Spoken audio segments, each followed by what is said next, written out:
You're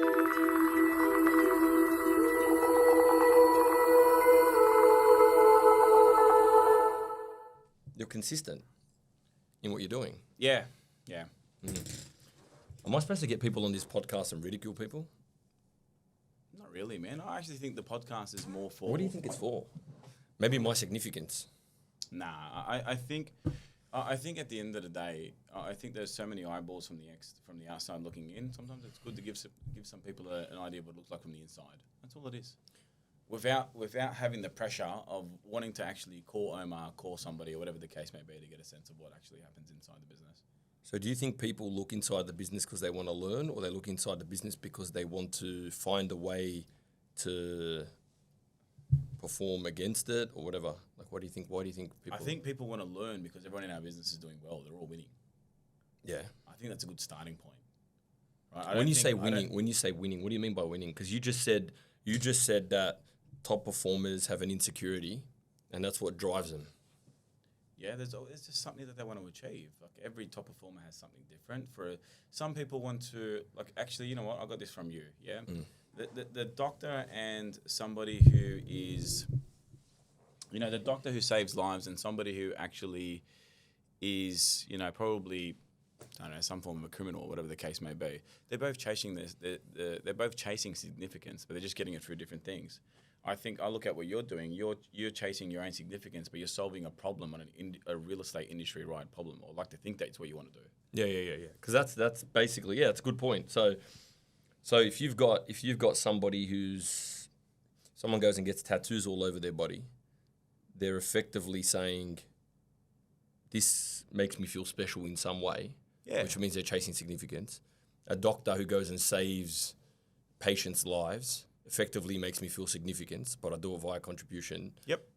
A person who is out there and says, I'm number one in Australia, effectively they're saying, I want to feel significant. Yeah. So it's otherwise, why would you want people to know?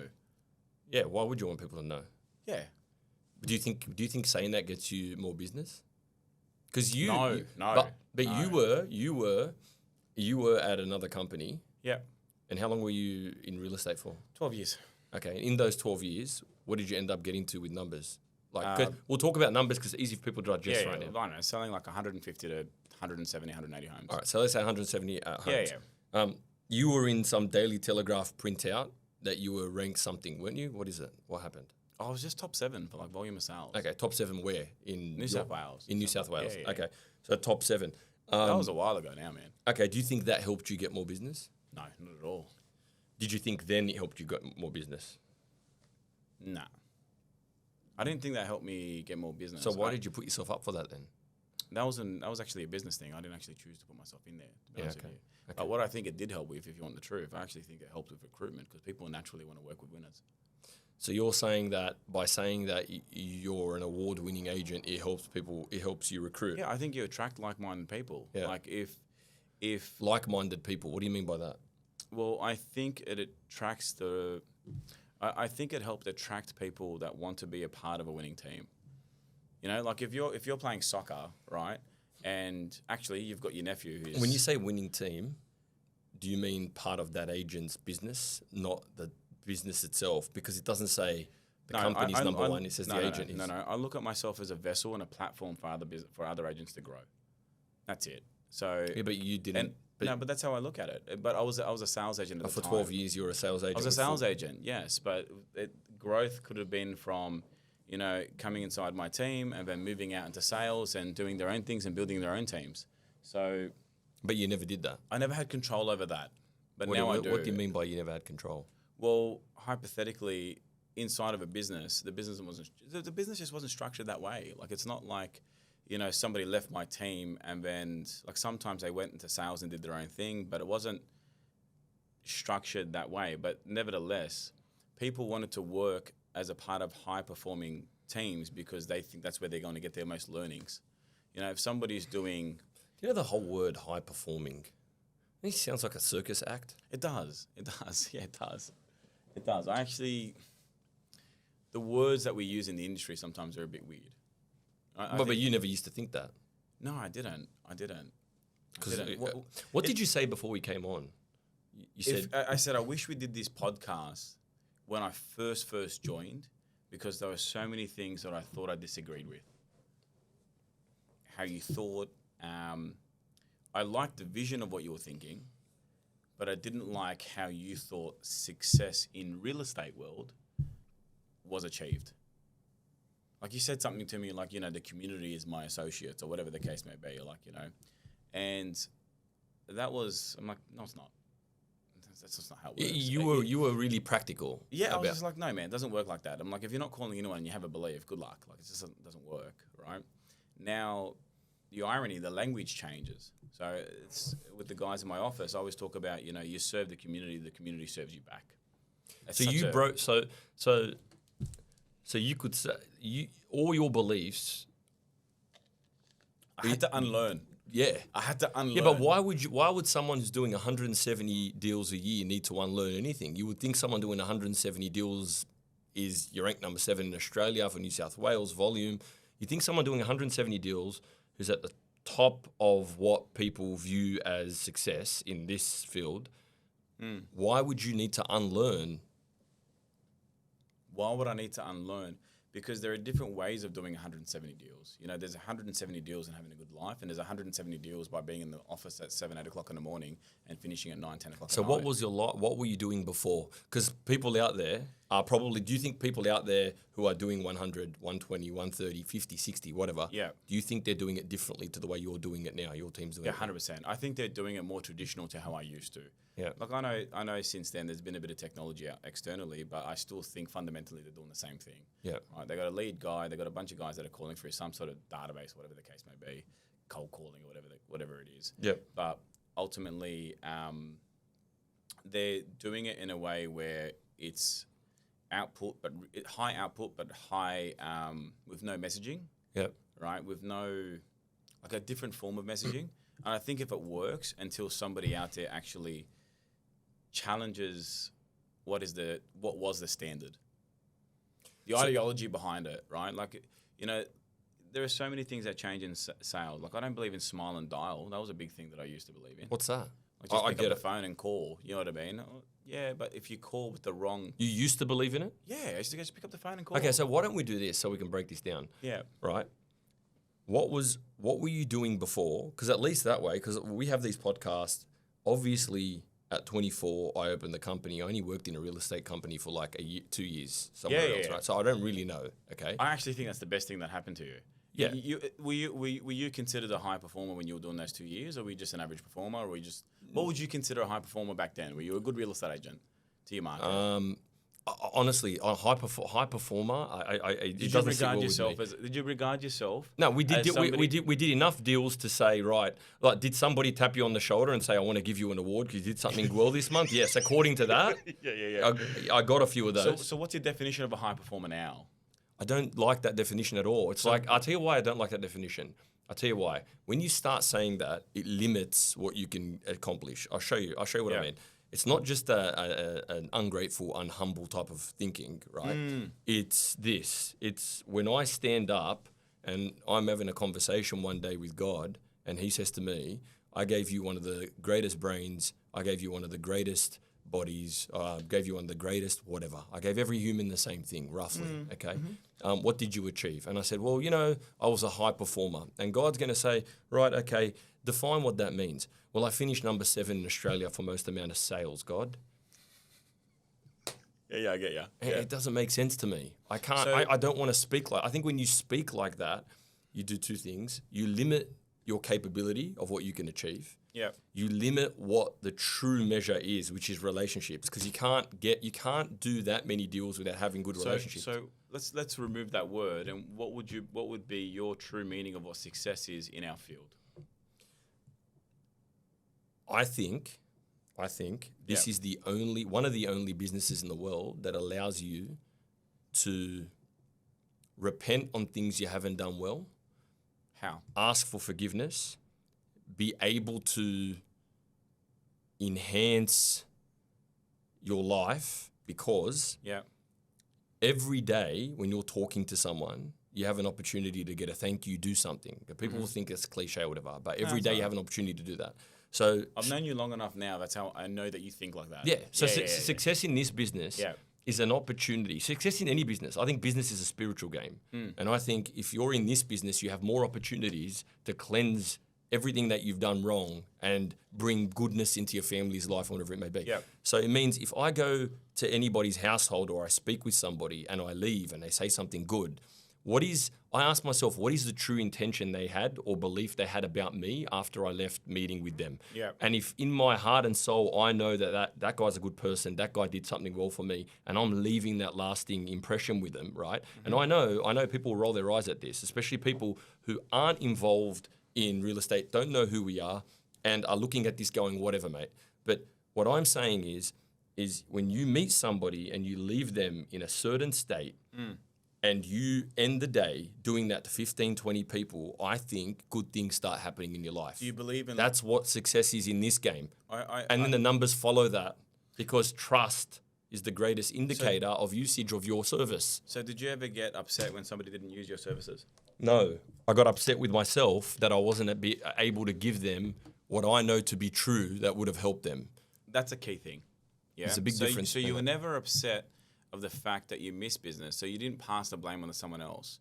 You were upset with yourself that you weren't skilled enough to pass on what you believe to be true. Well, if I had a solution for somebody and I wasn't good enough to explain them that solution, and I know that solution would have bettered their life and they didn't understand it, and then I've let that person down. So what would you say to people out there? Same with you. You've got same thing, I would suspect. Yeah, I agree. But what would you say to other people out there that are stuck in that way of thinking, where they miss something and somebody decides not to use their services and they kick their feet in the office or they get upset and they blame? Listen, I'd say this. Don't embarrass yourself. Yeah. Yeah? If I went up against a 2-year-old to list somebody's house and I didn't get that business, I wouldn't go and tell somebody I lost the business to the 2-year-old because the 2-year-old charged 1% and I charged 2%. You actually wouldn't admit it. Yeah. So if you're admitting it, what you're actually saying in that point is your value wasn't good enough. Because you wouldn't admit it if it was some 2-year-old, right? You didn't get it, you're not good enough. That's it. And you as a person should never be saying, I didn't get something because of someone else. Because what you're doing is you're actually saying that person's value was better than mine. And so you can't get better after that. Because let me ask you this question. Let me ask you this question to the people out there, right? I went into this listing presentation. How many times have you heard this? I didn't get the business because, not in our business, but in other businesses. I used to hear it a lot. Okay. I went into, what did you hear? What did you hear? You went into the business, what would they say? The guy charged 1%. Okay, good. Okay, well then. The owner didn't want to pay for marketing. Okay, so let's stop there. Marketing and percentage. And fees. Okay, so let's say the person's name is Paul who said that. Yep. Okay, so then ask Paul this question. So if you're out there right now, you're running a business and someone within your organization says that, I want you to ask, let's say the agent's name's Paul. Okay, Paul, well, I've got some news for you. Every single person in the marketplace from now on is charging 1%. And they're doing marketing for free. So should you leave the business and not turn up to the listing presentation? Because you knew what you were going up against would be charging 1%. Did you not? You're in the market. Okay, so if the reason is you didn't get it because of that, what you're really saying is you shouldn't go to another listing presentation ever again because you've lost before you've turned up. Why are you even going there then? That's fair. And then just pause. So how do you think they'll answer that? Two ways, man. I think people... It's an old school saying, life is like 10% what happens, 90% how you react to it. If you react to it in blame, you don't get better. But how do you think somebody on a practical level would used to respond to that? When you say to them, okay, mate, that's great. So the next 5 people. I just think it's a deflection. I think that they think that there's nothing wrong with them and there's nothing that they can do better. So I think there's a bit of ego in that. So they deflect the reason of why somebody doesn't want to use their services. That's all it is. And I say it all the time, no matter which, in our industry, most people think that the bee's knees of what they do, right? I don't think so. I think they do. I don't think they do. I think they're totally insecure. If they did, and I think that's what they project. Like that's what they. I don't think they believe in what they're doing at all. I think some believe in what they're doing. Yeah. You've been there. Yeah, okay. What? How many deals were you doing when you were at the old place? 170, let's say? Yeah, okay. yeah. Okay, were there people doing 40? Yes. Why were they doing 40 and you were doing 170? I think it's self-image. But they believe in what they're doing. They're the bee's knees of everything. If their self-image is the bee's knees, like you said. But see, back then, right? You're talking about hypothetically. Let's just say, if somebody wants to do 40 or 30, right, and they got no ambition to do 100. It's not that they don't have any ambition. They don't have belief that they can. Which goes back to your point that they think they're the bee's knees. They don't. Yeah. I don't know. I think sometimes people don't want to because I think they believe what comes with that number is a major amount of responsibilities that they don't want to handle. Okay, so I'm going to put you under a little bit of pressure here. Yeah, go for it. Okay. Watch. Okay. So you had agents within your business? Yeah. That were working with you, where you used to be? Yep. Okay. You did 170? Yep. How many did they do on their own? On their own? No, it was just Josh who was doing probably 2 or 3 months. So how many of them became solo agents in that setup with you? I had 3 people leave and become agents. Yes. Okay, but where they have their lives dramatically changed since we've converted to Oz Realty? No, Yeah, I'm not looking for that answer. People think I had feedback from a couple of people in the company saying that I'm asking questions to get an answer that I want. No, you're asking questions so you can get the truth. I'm trying to get the truth. Yeah. And what you're doing is doing exactly what an agent does when they go to a listing presentation. Say, I didn't get the listing because of this. You're doing exactly the same thing. You're deflecting. No, not at all. Not at all. Why were 4 people working in your company and those 4 people couldn't become solo agents? Because my vision at that time wasn't because that I wanted to produce solo agents. Yeah. Okay. I wanted to run a team. Okay. And it was an EBU. It's this old school. But 3 people left your business and became agents. Yes. Okay. So why didn't the people within your organization? That was the ingredients that we had. But that's what you're saying now. What did you say when you first came here? When I first came here. This is what I want to share with people. It's because... You know what? I'll bring you back to that point. When I first came here, the one thing that resonates with me a lot, is if I didn't believe at the time that person could be in sales, right? Let's just say if I believed Omar Obeid, if I didn't believe Omar could be in sales, right? Let's just say my belief in you selling homes was probably 5 out of 10. Yeah? And then I go and tell Omar, you're going to go be the number 1 agent in the area, right? But my 5 out of 10, I've only got a real 5 out of 10 belief. Yep. Now, if I'm trying to transfer that belief to you, I think I'm transferring what I'm saying, but what I'm really transferring is the 5 out of 10. Yeah? Yes. So essentially, your belief is not going to be as high as the leader. Yeah. I really haven't given you a chance. Yeah. So what's changed here is I've had to sit and resonate and go, okay, well, everyone has a different number in our business, right? In terms of what they're focusing on, and everyone has a different vision, right? What they want to do, personally, work, whatever the case may be, right? But I have had to sit at night and think, okay, well, what does Omar want to do? What does Josh want to do? And once I can then sit there and believe in the outcome, I can transfer that over. Yeah.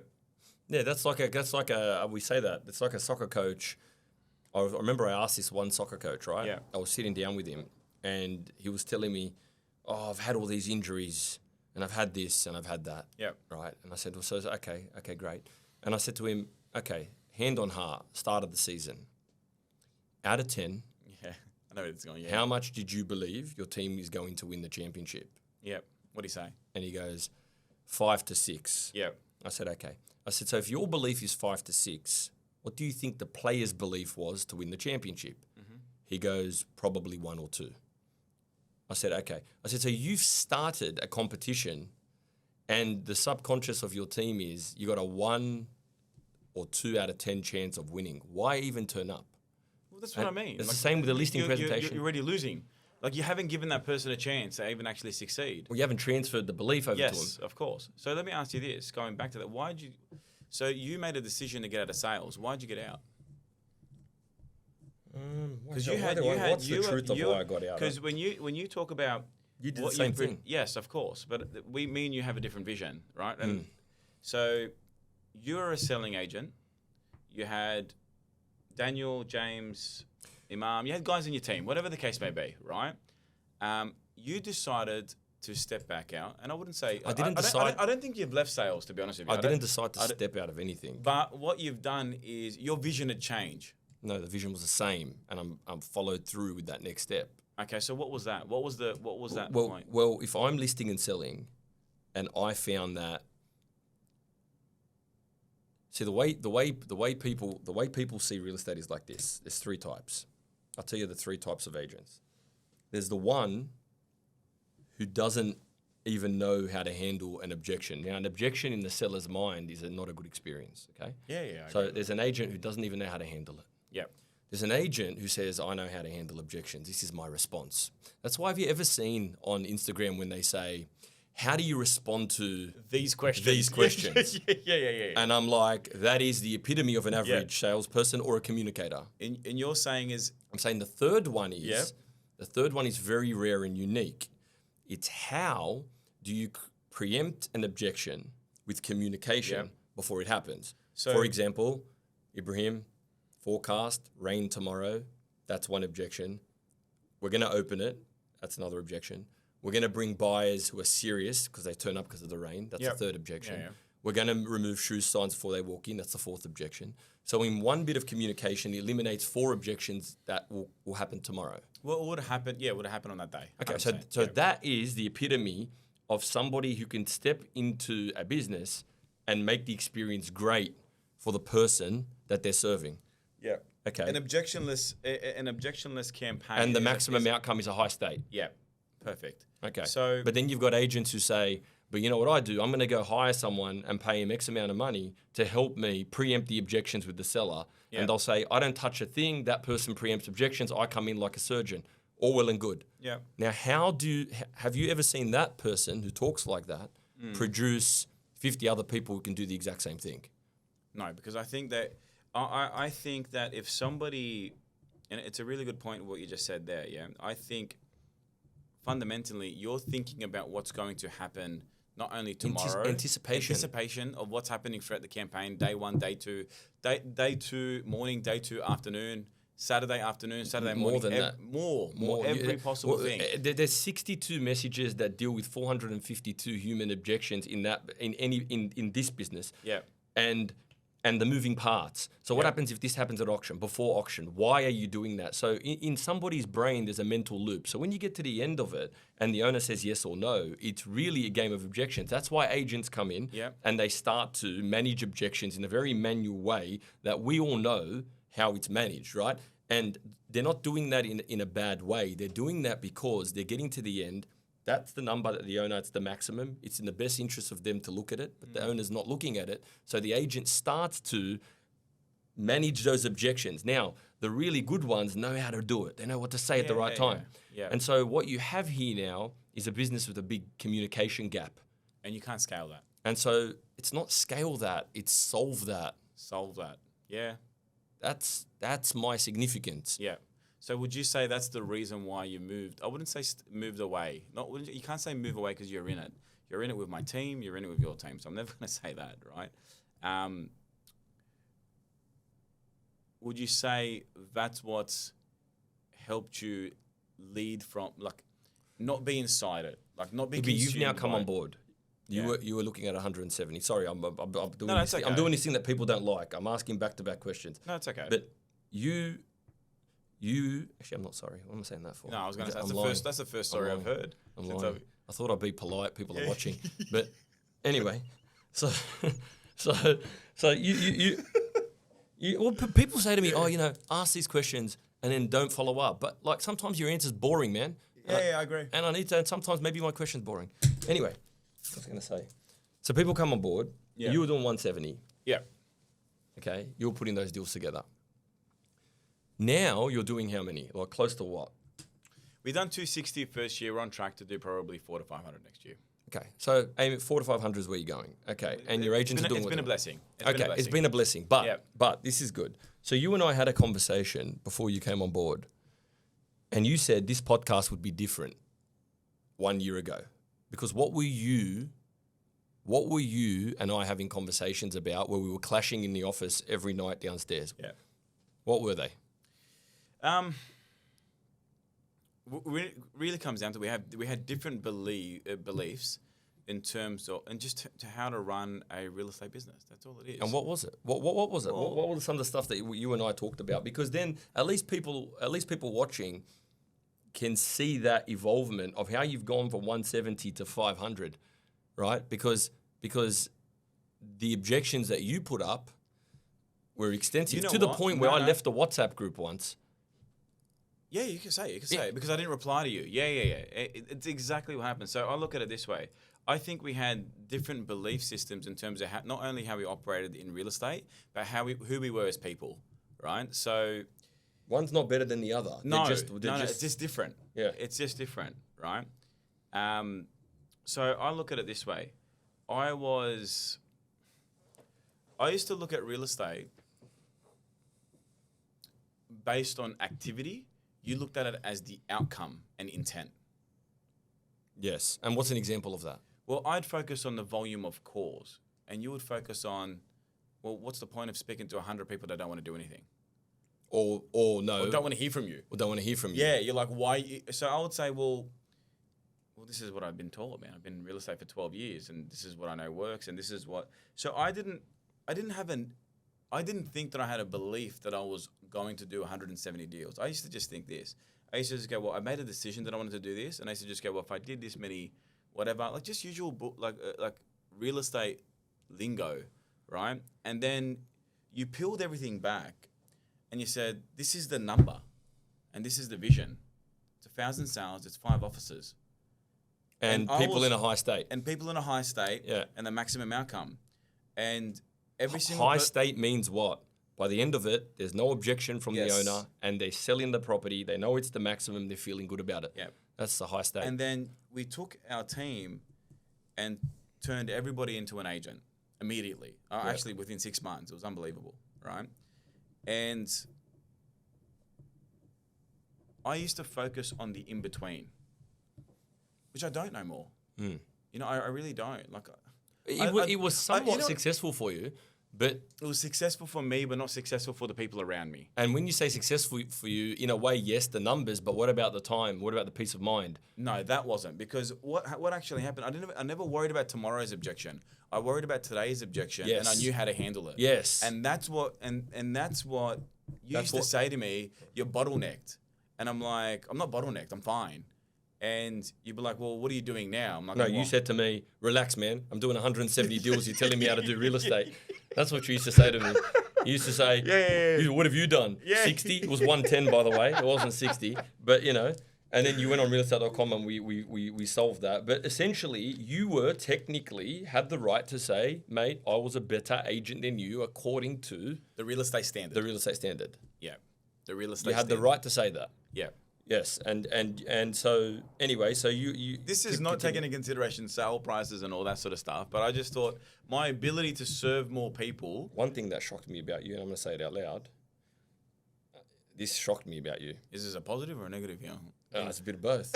Now it's not. Now some of the outcomes you get now and how you go about it is sensational, and you do it in a way where the buyer's happy but the owner's happy, but. What really got me about you was this, and we're going to put it out there because there's going to be people out there who think that. You came from an environment where you said to me, there's no such thing as getting the maximum outcome.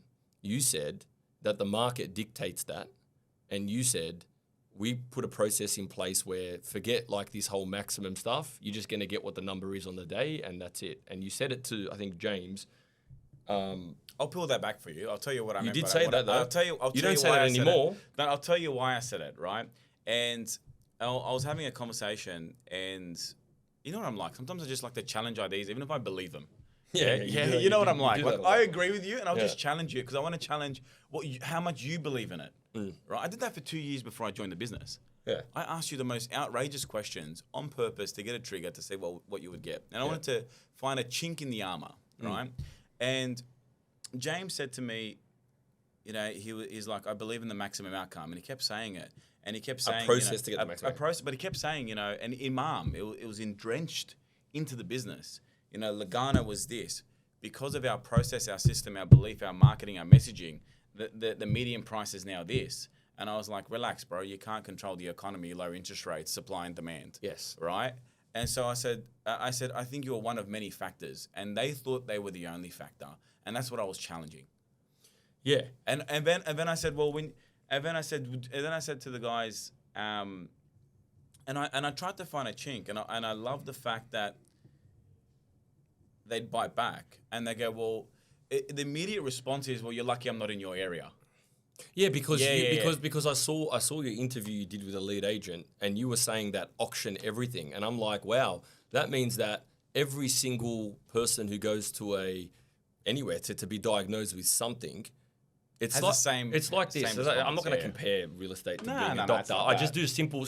It's like me walking in and a doctor coming out and going, amoxil, rulide. Amoxil.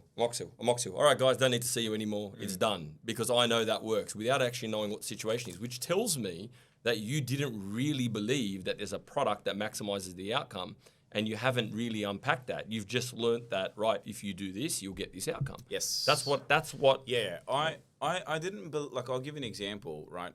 People ask me why I used to, because it actually comes up a lot. Like, I speak to agents, they go, oh, so you don't do auctions no more? And I go, no, I do auctions, and I know how to do them well. Yeah, we still do auctions. I go, I still do them. I go, the whole business does. Yeah. I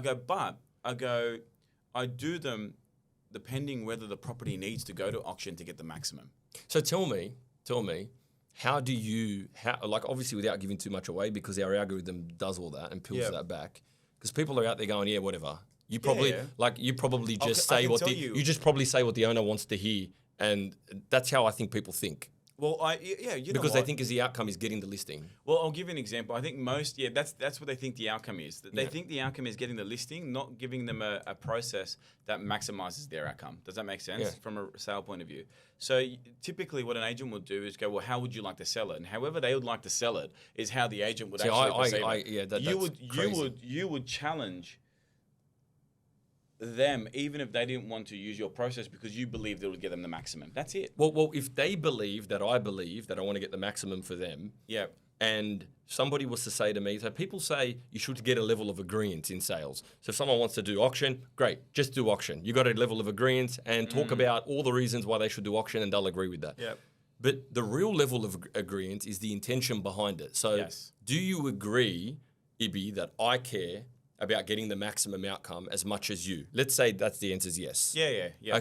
Okay. So now I can challenge you on everything else, and it's the same. Yes. It's the same when you're building, you're doing leadership. Because you have the same fundamental agreement in terms what of does Josh believe you want for him? What do I want for him? Yeah. What does Josh believe you want for him? Josh is someone who works in his business. By the way, he's doing like 8 deals a month. He listed his 10th. He's doing 10 now, but. What do you believe Josh thinks that you want for him? It's not what he believes, it's what he knows. What does he know? He knows that I want him to be a partner. He knows that I want him to completely serve the community. Right? He knows you want him to win. He knows I want him to win. Yeah. And for him. For him. Okay. For him. Like, I don't need him to do 10, 15 maximum outcomes a month, but I know that if I can see that vision in him, I'm going to support it. Okay, now if you and him get into an argument and you start to tell him all the things he's not doing right or whatever. We did it yesterday. Okay, does that impact him at the core? You can have disagreements now, can't you? Yes, because and that's something we spoke about before I joined, actually, ironically, and I can bring that up. So I actually spoke to Josh yesterday, and we got into a little bit of a back and throw. Essentially, it was about what should have been said. Right, and what actually had said. It's just a whatever. Yeah, having a conversation. Normal. Yeah, go on.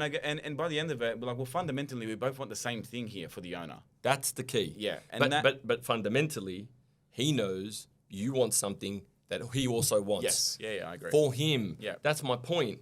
And so the real rapport is in the intentional reason behind it. So that way, if you're sitting and having a conversation with people and just agreeing on a method of sale, that doesn't support your intention that you want to get the maximum. I think people miss that completely.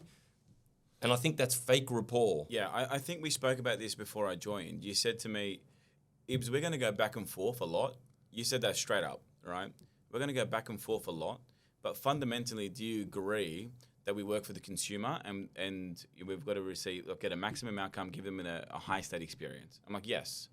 Okay, well then we can now speak. You can argue over anything you want. But if we don't have that, if we don't have that agreeance, there's a different value. So what do you think happens to people out there right now? They're in an organization and there's a different value set system as to what really is the core message or the core intent behind what that business is doing. I think that's where you have issues. Yes. And I think that's what we don't have now, right? Yeah. I think... We have arguments. Yeah, we have arguments, but it's not about... we don't value the transaction. And I think that's an industry thing. Yeah, if I just put it out there, just get it over the line, do the deal, whatever the case may be. It's somebody's life, man. Yeah, exactly. It really is somebody's life. That's an industry thing. And, I can say that out loud because I think our consumer knows that from the industry, right? I can comfortably say that out loud. And once you bring that into your business, I call it a sand timer. Just turn it over until your business culture and beliefs get so out of hand that you cannot control it. About that, what do you do?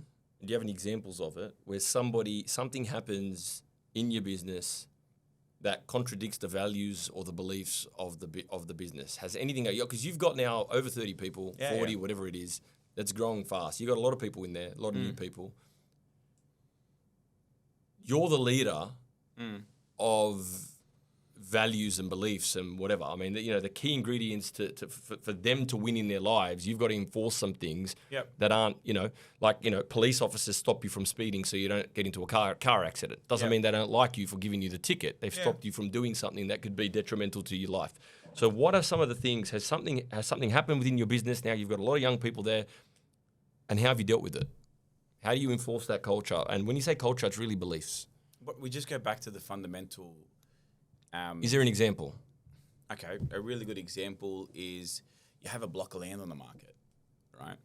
5 people want to contact you about buying the land. Now, what you tell me, what does traditionally the agent want to do if they're all builders? They want to just try and sell it to one particular person or whatever. Why?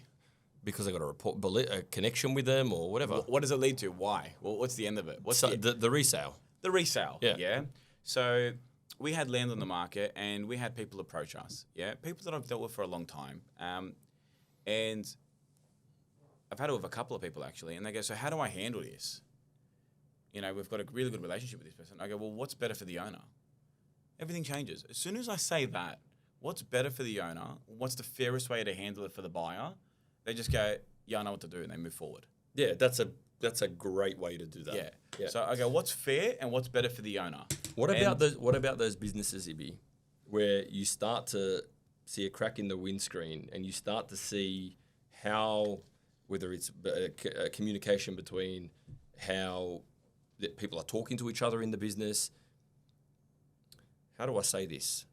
It turns...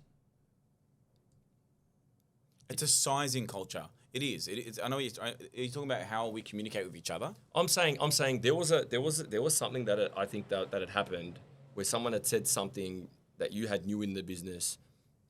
So what we do is we bring people into the business. We do a gentleman's code and a ladies code. 100%. And inside the ladies code and gentleman's code, we say to ladies, listen, after a certain time, it's your call. But we probably recommend that you kind of don't go out door knocking at a certain time. I mean, just call it what it is. It's your call. I spoke to the girls in the office. I said, listen, if you're door knocking after 5... I wouldn't want my daughter doing that, man. I just wouldn't want my daughter doing that. I said, if you're door knocking after 5, I said, just make sure someone's with you. I said, if you don't feel comfortable, good. If you want to share location, share location. I said, there's 30 people here. I said, I don't mind. And even, we'll say, for example... and I don't know if this is a line that we're crossing, but for me, all I think about, and if what I'm saying is wrong, it's coming from the right intention. I think my daughter, I think Lana, I think Zara. Yeah, yep. You go to a job site, you're a young lady, you're talking to a developer about their site, right? Yep. And that person's agreeing with everything you're saying. But see, you don't really know, is that just the person being flirtatious? Or is that the person actually agreeing with what you're saying? So a way to test that I say to the young ladies, and what I'd say to my daughter is, hey, I really appreciate you showing me through here today. Do you mind if I bring my colleague, Ibrahim, for a quick look through tomorrow? Yeah. And the person's going to respond, absolutely bring him through. You now know that's a genuine conversation. Yeah. And I think I would want my daughter to do that. I would want her to have ways that she can, because people say, ladies and gentlemen are exactly the same. They're not. They treat each other differently, right? That's just the way human nature is. It shouldn't be, but the way it is. Yeah. So, in that situation, having that conversation is important. Now, in your business, you're bringing new people in.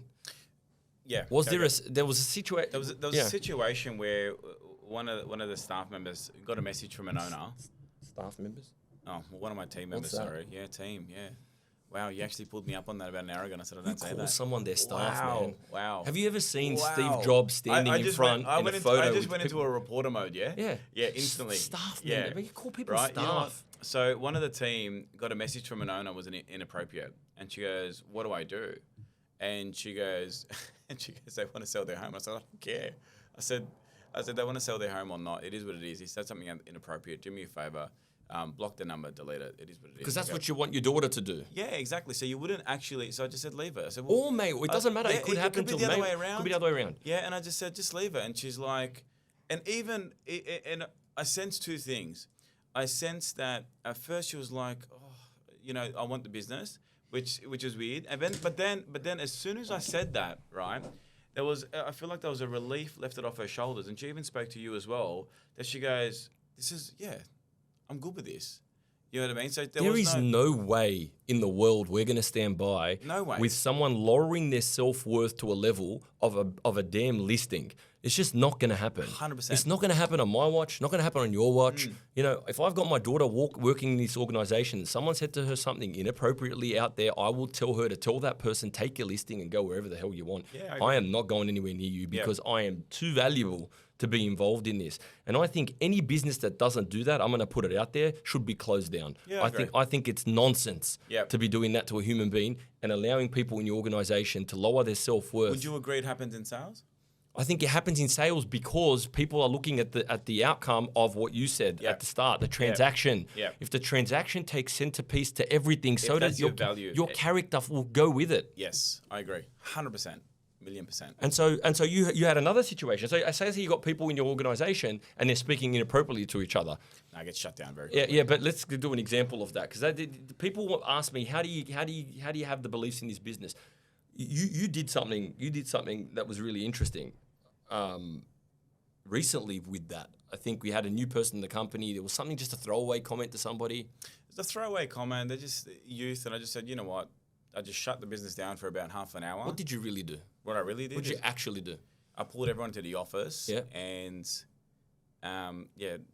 ripped shreds for a little bit, and then just said, it doesn't happen here. I said, if each person in this business doesn't look at each other like somebody's sister or somebody's brother, I said, then don't be here. Yeah. And I said, and if you think differently, I gave them an opportunity to leave.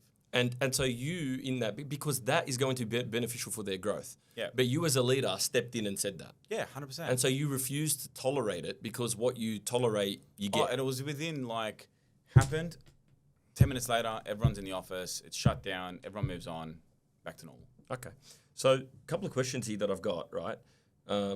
Some of them from the team too, some from people from the outside. I'm surprised that you've actually got questions. Well, look at this. For everyone out there, so we've got the Belief app, and inside the app, I've got Sandy in every communication. So I've just asked Sandy to compile the list of questions for me, and she's done it. This water. So here we go. We've got a couple here.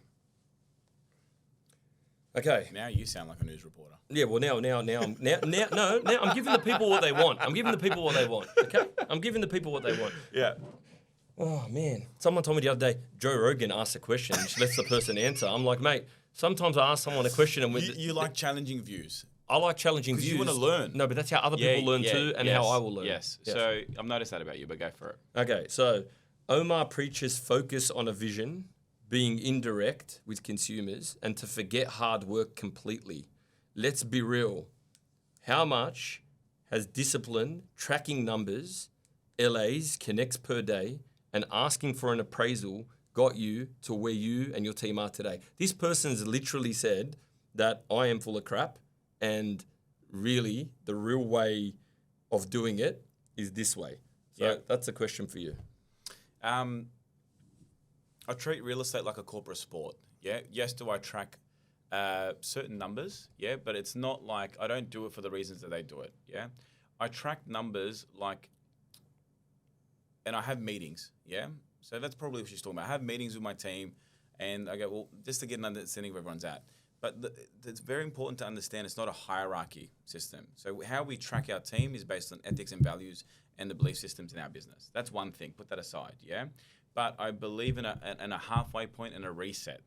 And I got that from you, right? Mm-hmm. So when you play soccer, you score a goal. You know you've scored a goal, yeah? You reset, you bring the team back, and you go again. Mm-hmm. That's it. So what I've done is I take I take the output of what we used to do, and I interject it with the messaging internally and externally, and I think that's a huge part of why we've succeeded. But yes. And I think they've got this, I think the person who asked this question's got it a little bit backwards. No, I don't, but I don't think that you believe in no output.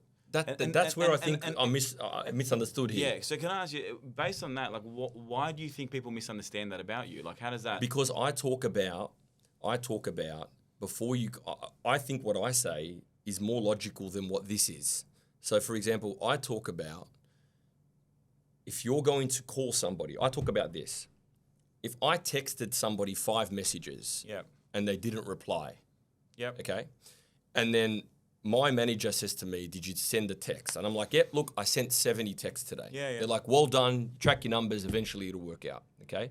But if somebody else with a different belief system grabs my phone from me and says, show me the person who didn't reply, and they show this person. And that person turns around and says, okay, this is an example, if I was to text this person that there's been an emergency at your home, would they reply? Would they reply? Yes. Okay, so that proves very simply that the messaging that was going to that person has zero value to the person. So you believe in potency of what you're saying over volume. Forget potency. But I'm saying if you're going to text somebody, make sure it's in their self-interest. Your mum, your dad, anybody. If you're not getting a reply to that text, I can't fathom how you walk past that. That's a person. They haven't replied to you. They're saying what you sent them is useless to them. Why is that not ringing alarm bells to anybody? This person's talking about LAs and tracking numbers. I didn't say don't track numbers. I would say make sure you connect with, if a house sells and there's 150 people in that impact zone, that's 150 people you should contact with something relevant to that house selling. When did I say don't track numbers? When did I say that? Would you say, I know that. I actually, that question, I can see why she's saying that. Don't give the person away because he won't be. No, it's not about It's a good question. It's a good question because this is misunderstood on two sides. I think we do the same thing. I think people think I don't agree with what you're saying most of the time, and I think people think that you don't agree with what I'm saying most of the time. But fundamentally, I can tell you now is we had a different belief in output. That was it. Not in terms of volume of output. I think if you believed 1,000 people needed to hear that message and it was in their self-interest, you would give it to 1,000 people. But if you believe that only one person needed to hear that message, you would only give it to one. Where what the industry does is give the message that only is valuable to 1 to 1,000, and then complain that the 999 didn't actually respond back to them. Well, exactly. No, but then the person who's measuring it is measuring it on, did you track your numbers and your listings? I think when you start to frame things like that, did you track your numbers and your listings, you end up with that. 5 messages sent out to the one person of no relevance. And so over time, I don't think that helps. I think that doesn't help, right? Why do top agents making the same amount of phone calls get further ahead? Because there's more relevance in the phone calls that they're making. Correct? And you know what's funny? I had the whole office down there one time and I was going through that sort of stuff. And I actually do this all the time with interviews, right? So it's good because when I do an interview with somebody, they remind me of me a couple of years ago. I'm like, wow, like this is what not in a bad way. Like I'm like, wow, they used to have the same beliefs that I used to do. And then I go, look, let me just tell you what really happened. And I'll pull one of the guys aside and I'll say, well, Josh, how many calls have you made today? You know? He's like, I don't know, man, like 5. And I'm like, so you're not doing 60 connects a day? And he goes, no. And I'm like, well, but that's what the public perceives you're doing. And then what I get is complete disbelief in the other person because where they came from, they're like, well, how does he have the outcome? They don't understand what happened in the middle. Yeah, but this person who noted this, because when I say forget hard work, so I turn around and go, okay, forget hard work. I think that needs to be defined. When have I ever said to you, you should be we're on the phone at night, sometimes at 10 o'clock at night. You're not. Yeah. You don't. It's not. You don't forget hard Yeah, work. well, yeah. I'll tell you what that means. What do they? No. What they think it means and what you see what it means is forget work that you shouldn't be doing. And what I mean by that is that you should not be coming to work expecting to handle 15 objections.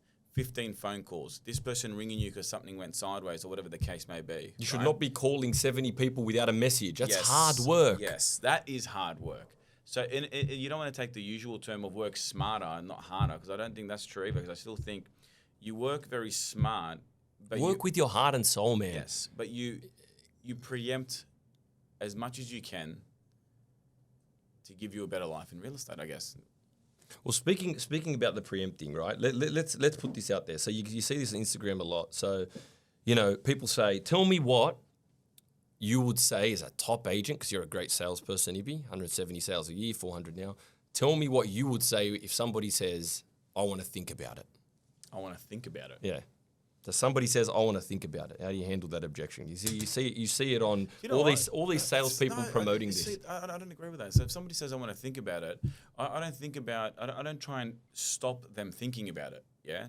I actually think about, well, what did I say beforehand to get them to lead to that actual question? Exactly. So it's not an answerable question. So I can't turn around and go, but this and this and this, because I actually just go, well, now I'm just begging. It's weird. Right? So I just go, yeah, think about it. And I hang up the phone and I go, well, what did I miss for them to actually have to think about it? So I actually go back and go, well, and then I'll go back at it and I'll go, well, why? And I'll try and fix what I need to fix so that doesn't happen again. Right? And now, at the end of the day, when someone says they want to think about it, there are so many variables. And I don't think you can sit there, and you hear it. I've heard agents do it before. They just start... Then it becomes about spitting about what they know in comparison to, and the owner doesn't care what you know. And I think we want to go out there to help people right now out there, right? Top guys or not top guys, whatever you want to call it. It's to help people say, listen, the way you're going about it is fundamentally opposite. It's harder. It's harder. It's harder. So for example, I heard one agent go, what I say, he said, listen to this. So I'll play the agent who told me this, and you role play and ask me. I want to think about it. Yeah. So you asked me, actually, Ibrahim, say the other way around. Go. So I'm the agent? I'm the agent, and you're the owner. Mate, offers come through, it's $1 million. No, you're the owner. Oh, I'm the owner? Yeah, you want to think about it. I want to think about it. Let's think together.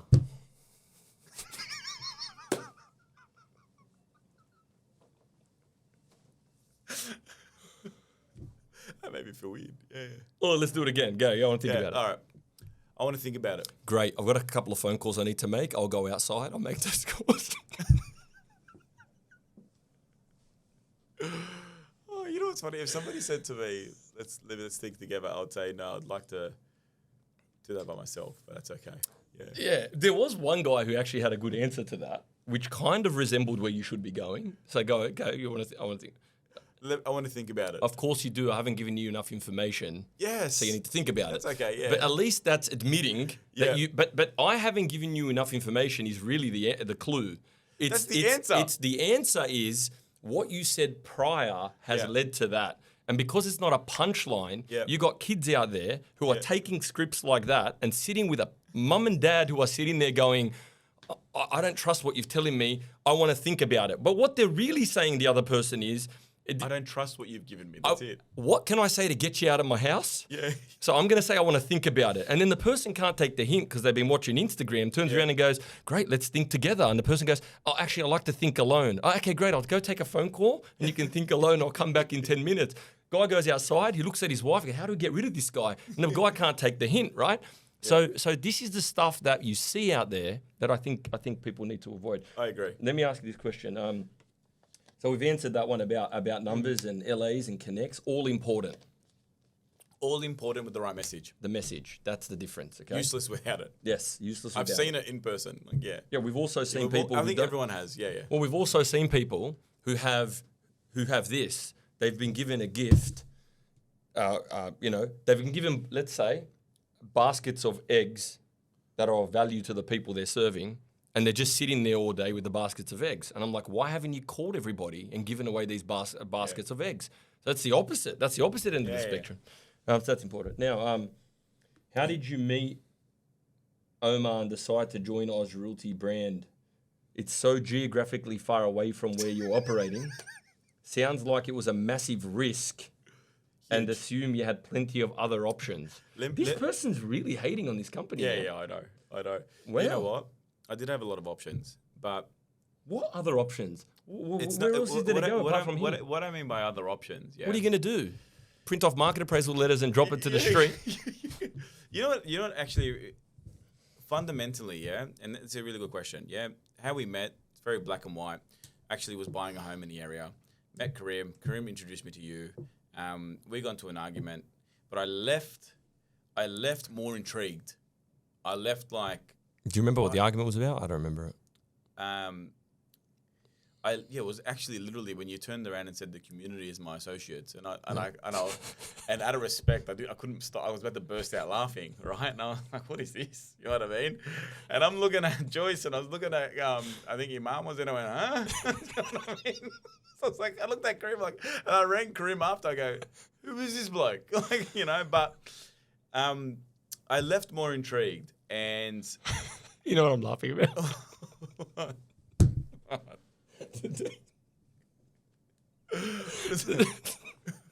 The day when I showed you belief. And you showed me the belief part when you first started. And we went to like you had your presentation with your team, and you go, "Bro, you see what this does?" And I'm like, "Yeah." I rang Karim and I go, "This guy just showed me a CoreLogic report." And this guy thought he was changing the industry. And I thought it was hilarious. And then we showed you the finished product. Yes, and now I couldn't actually go back to real estate. I'm crying, man. That was hilarious. And I remind you of that every time. Every time you go a long way from the CoreLogic. Yeah. Right. Anyway, go on. But you know what? And this is actually a very selfish way about it. Yeah. And you looked at me square between the eyes, right? And you said, "I don't need to take advice from you," in a respectful way. Because at the end of the day, you want to do what I'm doing, not the other way around. I wasn't enlisting and selling. Yeah, you were like, "Bro, you're doing 200 deals and you're going home at 10 o'clock at night." And I'm like, yeah. And then I was like, okay, everybody else that I spoke to just wanted me to continue doing, they ignored my vision. And I said, "Bro, this is what I want to do." I said, "I've got a team that I know can be agents. I don't know how I'm going to do it." And I always used to say to him, "Bro, I've got a starting five. I've got a team. I've got a vision in terms of how we're going to get there." And I said, and you just said, "Well, okay, well, that's what you want. That's your vision." And you simplified it so much and gave certainty around it. And I just went, whatever, let's go. But that took me 2 years to believe what I was saying. Yeah, 2 years to believe in what you were saying. Because you would have spoken to a lot of people. I spoke to a lot of people, but no one could answer the questions of how, like, what I wanted to do. It was more, you were the only person that didn't play into my ego in a weird way, right? Everyone else was talking about how great you are as an agent, and I was like, well, if you know me, I'm not really like that. It rubs me up the wrong way. Yeah, I didn't really care about that sort of stuff. All I wanted to know is, man, this is what I want to do. I've got a vision of opening 5 offices, doing 1,000 sales, doing this. And whether you did or you didn't at the time, I took it as that you believed in me. Right? So, you know, it's to stop there, I think it's important. It's not that I believed in you.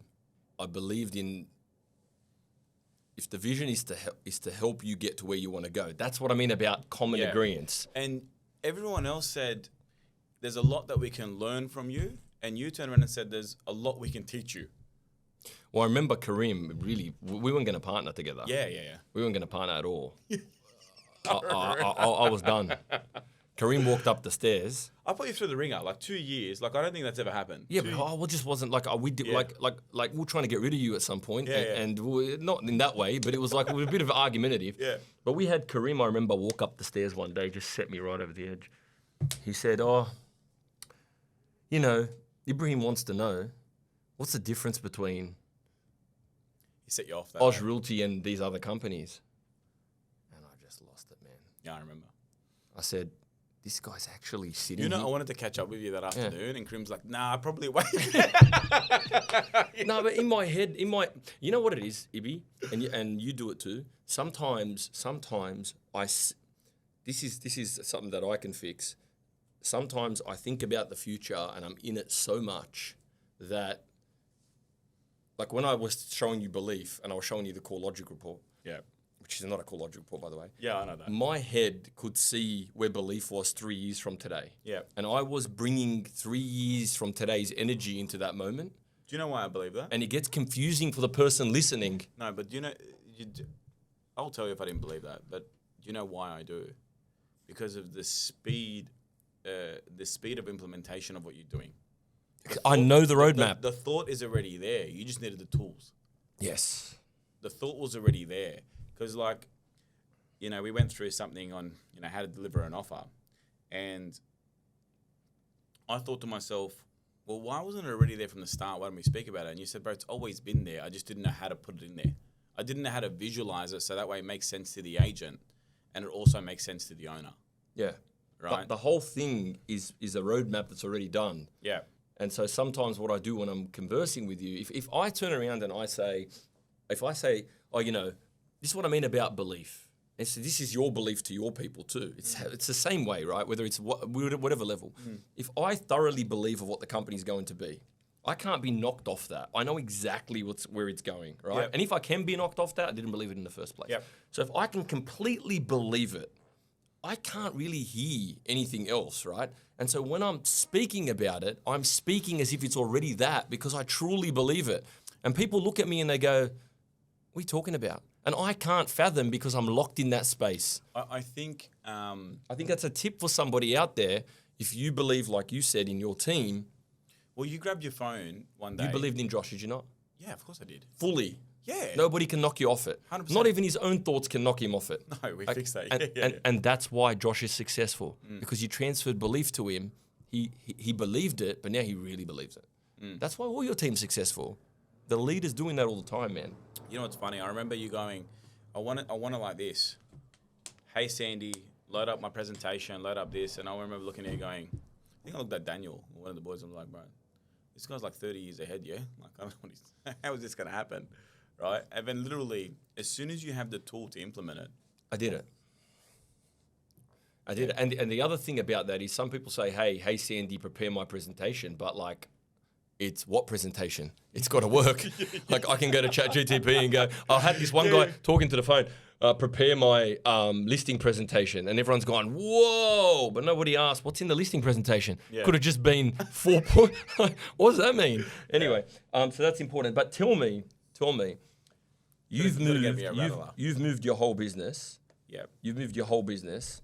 This person's asking, sounds like it was a massive risk. Nah. I'll tell you what. Karim and you helped me with that.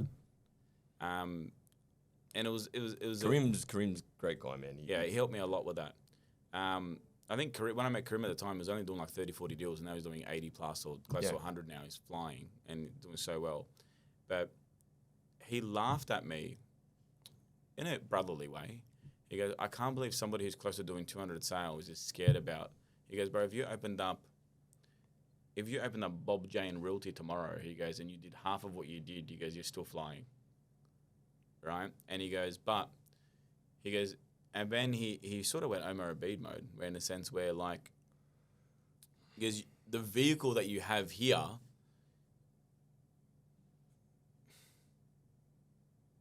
in the end, you guys gave me certainty around it. Like, to me, it wasn't a risk after. No, it just wasn't a risk. Because like, I can see why this person's asking this. You've got 170 sales. Your income's great. You don't need the money. Do you know what? It's such a. You know what's funny? And by the way, there's no Oz Realty in your area. Nothing. You've literally just gone. No, actually, you know what? Actually, I got a better way to answer that question because I used to think of myself a bit of a wish version of Oz Realty, right? Different. I used to think I was producing great messaging. Little did I know it was just a dummy version of what was already out there. It was a gimmick, not what was better. Does that make sense? Ibby, this is another thing that I want to put out there. You are one of the, numbers-wise, the highest numbers. You embraced what the messaging is in the marketing. And you actually told me to go further with it. Yes. Okay. So why is it the guy who's winning the most gets it the most? Go further with the marketing and the messaging. Because I remember this because you were telling me. I stopped. I actually stopped, and you said these. You inspired me to do it again. The agents didn't want you to go too far with it. It was getting a little bit wild. Not wild, but like it's just a little bit further than it actually was getting closer to the person they're serving, ironically, and further away from what they're seeing in mainstream. I changed who was looking at. I changed my view in terms of who was looking at it. Agents were laughing. The consumers loved it. And if I sit on the fence of what the industry thought, I would have told you to stop. As soon as I sat on the fence of what the consumer thought, I said amplify it. Yeah, I actually stopped. Yeah. And then you said you need to start the storytelling videos again. Yeah, and I said, I got to tell you, can I just put it out there? I will say, because I don't tell you nice things often, because you're what's called a smeek in Arabic. It's like, yeah, I can't say that. Go look it up, Google it. Yeah, smart ass. Anyway, but my point is, Oz Realty started off at the start with such strong messaging, and then I diluted it a bit because the agents within the organization, they need to believe it too, right? Yep. And then you stepped in and you said to me, as a guy who's doing more than anybody that was here, and you said to me, hey, why did you stop that? You need to do more of that. You need to. So anybody out there at Oz Realty, it was this bloke who actually got me to re-look at the values and beliefs of the company, ironically, and you've come from somewhere else. And that's one of the reasons I respect it a lot, because we actually pushed it. And my question, which you answered, is why is it that you, a top performer I'm going to use that language for the people out there who see it. Yeah, I get you. Can come in and go, no, I get this, exactly what you're doing. I'm in it, man. I'm speaking to the owner. I'm speaking to the buyer. Like, I don't know how to... Once you change your shift in terms of what you believe the consumer wants, and you spoke to me a lot about marketing, and I one thing that really, man, you said to me, the industry mirrors itself. Like, the industry markets to other agents. It's just how it works. And I don't know. Look at this question. This person's really, really going hard at this. How did you then convince people like Owen and others to join when they had never heard of the company? It's so far out west. Kind of seems like you became the new cult leader out in the west. Mate, what is going on here? This is just a bashing, yeah, go on. That's funny, right? I was having this conversation with Owen the other day. He goes, I didn't think you were going to take me on. And I said, you know what? He's probably one of he's one of the guys that I think he instilled belief into me before I instilled it into him. What do you mean? Like, when he came to me and he's like, this guy was already doing, he had a good life. You know what I mean? He was all right. He was doing really well. Then he came to your cult when he went backwards. Yeah, he came to the cult, and I was like, what the hell? And he was just saying, to me, he's like, man, I'm ready. Let's go. And I'm like, go for what? And he goes, I don't care. Drop me anywhere. He goes, he resonated with the messaging, the marketing, and he could see the same problem. He could see the problem in the market and the solution that he wanted to provide. And I remember bringing him to you, and you said, I don't know what it is about this guy, but this guy just wanted to... I took 2 years to make a decision. He took 3 seconds. Can I tell you what gets under my skin with this question? It really gets under my skin, if I'm allowed to say this. I don't want to make this podcast about me, but look, so this chat's going off through belief with deals coming through, high state deals. Everybody's messaging each other. Like, for anybody who can see it out there, it's just looks like a white screen. Pinging. Yeah, all right, whatever. Anyway, I'll tell you why this question gets under my skin. Because I read that and I say, how did you convince Owen and others? What did you convince? I'd be like, to that question, at what point, why did you take so long to hit the growth button and allow people to enter this company to benefit their life? That question makes no sense to me. To you? Or to you. That next question. How did you convince Owen and others to join?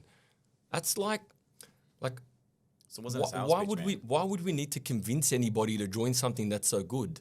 I think, yeah, that's it. Yeah, that's it. I don't Like, get the question. The person here is literally saying, he thought at the start, right? what do you think what do you think is the intention behind this question? Let's deconstruct it. The person who actually asked it. Oh, I think. Does this person think that the company's unbelievable? Well, just call it what it is. At the end of the day, all I've done is they're probably asking the question is because, where me and Owen have opened the office is 50 Ks away from where I usually operate, or 40 Ks away, right? And there was no convincing. There was no convincing at all. It was more of a. He was convincing us. Yes, I said to you, so what do you think? And I remember going, and he actually said to me, he's like, I don't think you guys want me. And I said, I love that guy. yeah, and I'm like, no, we do. I said, but And Talia. yeah, and I said, of course we do. I said, but I think we didn't believe fundamentally in his belief, like in that start. Like, does this guy really just want to go open an office and go hard? Like, because it took me 2 years. So I was imprinting my thought process in terms of what I thought what a normal person would do. What I loved about him, he's so in tune with his consumer. Yeah. Very in tune, yeah? Yes. You know how I know? Because Yep. he will send me, the marketing team, a message going, I don't like this photo because of this detail. Yes. He can see what his owner is not going to like. And so this question over here, I actually think he's looked up the company and Yep. he can see that the frequency of it is talking to his consumer. And I'll ask him when he comes onto the podcast. Yep. And I actually think he's looked at to you and he's gone, what's the catch? This is like a no-brainer. Yes. That's what I felt when he came on And board. he came with, like, bro, I was so skeptic of everything at the start, and he came with the complete opposite, and it threw me off. I was like, Omar, what about this? Omar, what about this? I think he asked 2-3 questions, and he goes... He was going too fast. Yeah, and he just goes, all right, man, let's go tomorrow. And I'm thinking, whoa, we were trying to... I almost felt bad because I felt like I was slowing him down. Yeah. I think you were the skeptic, not him. Yes. It was...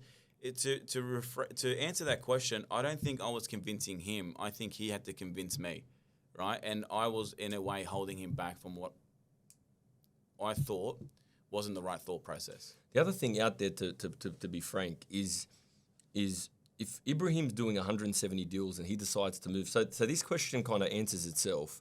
This person has seen your move as a massive risk because of the number of deals. You're doing 170 deals.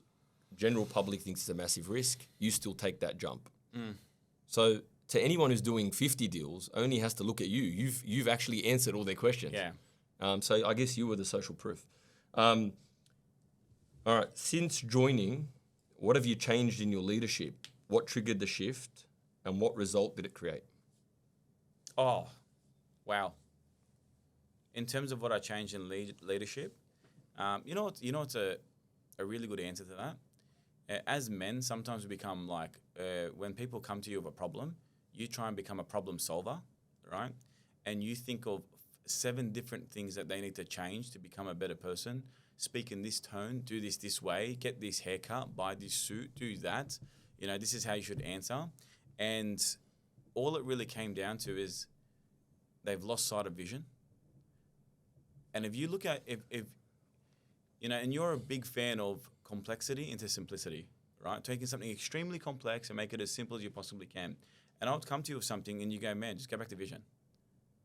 And it would be a 3-second conversation. And I would transfer that back to the agent, and within 5 minutes, we're back on track. So that was that I would... What Do you would think that's what's led to a lot of the success of your team? 100%. Because you know what would happen? If someone would come to me with a problem, I would come with 1,000 different ways to fix their problem, and they'd be worse. That's interesting. Yeah, I'm going, this is what you need to do. Do this here, do that there, do this here, make this phone call here, whatever the case may be. And then by the end of it, I've frazzled them so far out that they leave worse than what they came to me with the problem. Almost shouldn't have spoke, right? And then as soon as I take all that away and I go, it's 8 a month, number 1 here, you have the greatest life, this is what you're doing, and keep something super simple. And I go, and then keep it, loop it back to the consumer. The answer is sometimes I find people come to you with a problem because they already know the answer to solve it. They just need to be reminded of why they're doing it. Which means that if they can believe in the outcome, then they can listen to your solution. Exactly. And I still catch myself doing it. And I think if I didn't fix that about myself, I don't think I would have. where you're at right now. Yeah, Well, you're like that was massive, man. in 12 months. You've done a lot here, and there's more to come. Man, the stuff that I used to say, Omar, in terms of why something didn't happen their way was ludicrous. I'm like, oh, you're speaking too loud here. And I'm like, and then I look at myself and go, huh? Did I just say that? And then you've got sometimes leaders who come in, they're like, this is the one that gets me the most. You've got a person, right? So you're in a business, and the person's sitting there, and they've had properties on the market for a delayed period of time, let's say. Yeah. And they're angry, and they're going home, and they're not that happy, and they're speaking to their partner, and they're coming back into the office. And then you've got this Wednesday meeting coming up, right? So then you bring up a board, and you say, I just want to bring to your attention Everything you've done wrong. everything you've done wrong, 90 days. And the person looks at it and goes, I had no idea. All that stress that I had is coming. And so you then sit there and you say one or two things as a leader. You need to do more of this. You need to stop doing this. Say that. Say this. Oh, my God. And the person's sitting there, and you wonder why the person's sitting there and can't get an outcome. Is because no one's told them. People forgot to remind them. This is the outcome. It's about a high state. It's the owner's moment. It's the owner's life. It's the owner's shift. You're going to do 8 a month. You're going to help people. Go back to intent and vision. Intent and vision gives you the answer. Changes your dialogue. It's You know important. what's So is funny? that the biggest thing that's changed with you as a leadership? Massive. Is that be the biggest? Because you know me by far. I am probably the biggest copy and paster. Yeah. I call you the creative. Yeah. No, you are fantastic. For anyone out there, he's fantastic at this guy. He won't say it. I'll give him this. He's the only person I've ever met at a level that he operates. And I'm not talking about the level at 400 sales a month. I'm talking about his true vision, which is thousands. Okay, so I'm talking as if you're that guy right now. It's the only person I've ever met that will look at something. This is for everyone out there. I've never seen it before. Pick up this. Have all this data of how this system worked for him and go like this. I'm not using that anymore. I'm starting this. After 12 years. I've never seen that. Yeah. That is a person who's absolutely wired onto truly the vision. That's how I know it's already done for you, because you are looking for what's right, not to be right. Yeah. And I've never seen that before. I have not had to convince you of anything. You have said to me, Omar, why isn't that process? We need to fix this process. We need to amplify this process. And I think for anyone out there, your ego is getting in the way of seeing your growth. Yeah. That was a massive. You threw your whole listing presentation out. Yeah. How does someone who's doing 170 deals per year throw their entire listing presentation out, but there's kids who are doing 2 who are questioning, oh, look, what I used to do. But this is what I say. How does that make sense? You know what? I got That's that a skill. Look, I'll watch, I'll look, I'll see impact. And I was obsessed with the limited amount of words that you would use in speaking to somebody and the impact that would happen from them. You never came in as the solution to their problem, right? And said this. Like, I reckon I've brought my team to come up and speak to you, and the drive is longer than the actual meeting, right? So, but what I would look at, You prepare them for that. No, I didn't. I prepared them for the opposite because I didn't know. This is before. This is before I didn't know. Yeah. And I didn't know. So I'm like, I need your help here, right? I'm, as a leader, I need a 1%er here. And that's one thing I'm grateful for. And then they drive there. And then I'd go, how'd you go with Omar? And they go, it was about 2.5 minutes. I go, what do you mean? I go, even less. I go, we're on our way back. And I'm like, okay. And then I'd see the impact after. And I was obsessed with that. And I'm like, I'm spending hours. This guy spent 3 minutes. And the impact shift was completely different. Yeah. So that's what I was obsessed with. Okay. So what have you kept the same and why? What still works for you at scale? No, what still works for me is scale, is being process driven. Yeah.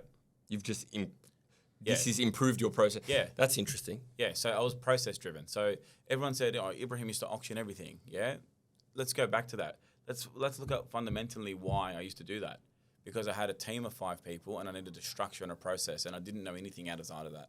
So that was the process and structure. I had a deadline, right?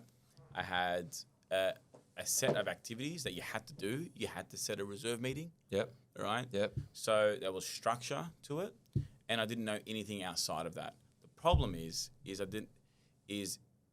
there were things that were outside of my control through an auction that I can't scale. But the point is, what you were doing, you had a belief of process, and you've come into this company and it's process. Yes. And there you go. Yes. And the people who never had a process structure before, who've come into the company, have a different way. It takes them longer to adopt. That to repeat something on scale, you're going to have to anticipate and know what you've done. You've got to find the pattern. You were always looking for patterns. I think that is the difference. That's why we got along, because you were seeing, I think fundamentally at the surface, you and I have the same belief that if you're going to get an outcome, you're more interested in how you got it. Yes. Because you want to scale it. Yes. I think that's a difference. Yeah. And I think that was where I used to say to you all the time, I used to say, I don't know whether your team knows what they have. Do you know what I mean? And not in a bad way or anything like that. I think because a lot of them are originals, right? So it's like they don't know what was out there beforehand. So there's objections out there that your team has never had to deal with. That's true. That's true. So you reckon that they're super experienced but inexperienced? Yes, I was it's like well, I said this to the team sometimes. I said this to them. I said, guys, don't ever look at what any other agent or agency is doing. Yep. Here's the reason. Yep. I said, if you do that, so if you follow our structure, right, for anyone out there, I'll put it out there. The system goes out, message goes out, Sandy preempts, and it tells you everything that agents who aren't doing the right thing are going to say and do. Every detail, like everything. Like even, when you call the owner, their tone of voice is going to be a certain way because by doing that, like everything, it preempts their mannerisms down to, and you know how I tested it? I tested it like this once. When I first came into the suburb a long time ago, and I'm just this kid, right, just trying to do business cleanly. I come into the suburb and there was this agent who pretended to be my friend. And I said, okay, fair enough. So I thought, something's a bit odd about the way this person's behaving. So I was 35 kilometers away. I went and signed up this person's house to help him. It was a unit site. Signed it up and I left. So I wanted to test our friendship. So I picked up the phone to this agent. I said, hey, look, I trust you. I want to let you know that this person is looking to come on the market. I just went to see him. See if you can find some buyers. Yep. Now, I had told the owner before I left, second I leave, you're going to get people knocking on the door. Yep. Second I leave. And I'm thinking, maybe, you know what? I want this person to work with me. Let me just test this out. She goes, oh, fantastic. Good. I'll start looking. Got off the phone. You know the first thing she did? She went and door knocked the owner. Owner rings me up, can't stop laughing. He's like, are you a magician? I go, what do you mean? He said, an agent just door knocked me. As soon you told me 5 minutes earlier that's what's going to happen. Yeah. And I said, yeah. I said, at the end of the day, that's the situation. So the system will do that. It preempt. And what I've said to our team is, you don't want to get into the typical way of doing things because you won't win. These people are experienced at playing like that. Yes. You stick to the consumer, have a great experience with the consumer, and let the system preempt all of that so you can keep providing great value to the owner because you want the owner to anticipate. I'll tell you something. If somebody calls an owner while your house is on the market to that owner, it creates doubt in the owner's brain. So that's an objection to the owner they don't need in their life. So I want the owner to know that we are in control of that. It's okay if that happens because it's going to happen. If you do that, the owner feels better. You don't shy away from what anyone else is going to do around that listing or whatever. Yes, but I don't want our agents to go into that world because they won't win in that world. They'll actually find it. They'll actually leave. I think half our agents would never be real estate agents who've became agents from here in a typical sense. If they went to someone else, yes. No, not in a typical sense. I think I agree with that to a certain degree, to be honest with you. But I think if half our agents went tomorrow to XYZ Realty, would they survive? No. Not because of clients, but because I don't think they would be able to deal with what happens internally. That's what I mean. Yeah, they would walk in and go, "What is this? What is this?" Yeah, this isn't like." I had a guy come from another business, and the first thing he said to me, because we weren't bringing people from other businesses, he said to me, "Sure you want the whiteboard there?" And I go, "What are you talking about?" He said, the agent's deals are right there. Right? This was before we had belief in that. And then I'm like, what are you talking about? And he said, nah, he goes, mate, in my office, you show that. You got people door knocking your own stock. Yes. I'm like, Yeah. Is that true? Yeah. 'Cause that's what happened with this guy. Yeah. Anyway. There's a story of a guy that I used to know that used to call underneath his desk because he didn't want to. That's another thing. But that's got to stop, man. Yeah, it is. I think, and that comes back to where we started. Yeah. Insecurity is not the way to live. Yeah. Because you're not at peace. Every agent has already got a challenging job already, man. I tell you why I came to that question. What's that? I've rang Imam, I've rang Haney, quick 1%er, right? Hey, I've got this, right? And I'll go, they won't say, oh, this is what you need to do. They'll go, how did you get that? What do you mean? I've got an owner that said this. I've got a buyer that said this. And Haney would go, how did you get a buyer to say that? Why'd the buyer say that in the first place? That's why I said, Yeah. I said they're protected, man. I go, and I'm like, because they've been taught in a way where they're thinking so far ahead. How did it even get to that? Yeah, they go. And I remember I don't know how to handle that. I've never had to deal with it because I know how to stop it before it happens. When Handy I remember when we first opened, Handy came to the office and he was just doing a bit of training. And he goes, first things first, be a human. It's true, man. You're dealing with people's lives, man. Yeah. It's people who say to me, I'm an expert at putting out fires. And I say to them, we don't know how to do that. Yes. And then they're like, well, you don't have the experience I have. I'm like, yes, we don't. Because I've never seen a fire before. I don't want that experience. We don't want the experience. It's about doing that. So I think that's important. I think the whole thing about whether we call it Kelly or Jack, it's think about Kelly's experience. Think about Jack's experience, which is the local. Your leadership paper. Yeah. Kelly doesn't care about what numbers you did. She doesn't care. Nah, she cares about her family. She cares about her whatever, And to the people out there who go, oh, you're just a real estate agent, blah, blah, blah. Yeah, all right, you're just a real estate agent. I understand. It's not doctors. It's not whatever. Nobody's saying that. But let me tell you something about just the real estate agent, the people who don't get it. When you're going to someone's house and that person is thinking about their next move and they're thinking about their kids and they're thinking about their schools and think about where they're going to go, and you don't have the right bedside manner, nor do you have the right process, nor do you know how to be empathetic, nor do you have the good intent to transfer something into those lives. I don't care what anybody says. The only thing that couple in that house is talking about every night is what's happening to their house, to their open home, who's coming, who's going, what's going on. They are fully consumed in that moment in time, and you can try and lower what an agent's doing as much as you want. But a good agent who steps into that situation is immersed in someone's life in a moment that they're immersed in themselves. And if you do it right, you leave a good impression. If you do it wrong, it fundamentally sticks to their core for a very long time. I think people need to understand that are out there. They're going, yeah. And that's why I think this industry is important. Because it does serve a purpose at the right time when someone needs it. And it also does the opposite. So that's important. As the team has grown, how do you give the right amount of energy to each person? How do I give the right amount of energy to each person? Yeah. That's actually really important. That's really, really important. To be honest with you, I structure it. So I used to, what's funny? Traditionally, I used to think to myself, and my team will tell you this as well, I used to set up one-on-one meetings. Let's catch up with Josh this week. Let's catch up with Abdul. Let's catch up with this, right? And then what would happen is, because I was trying to structure these meetings to talk about whatever, right? I find myself tired of trying to give energy, and I'd skip them, or my team would skip them. And that was, and I'm like, oh, there's no value in it.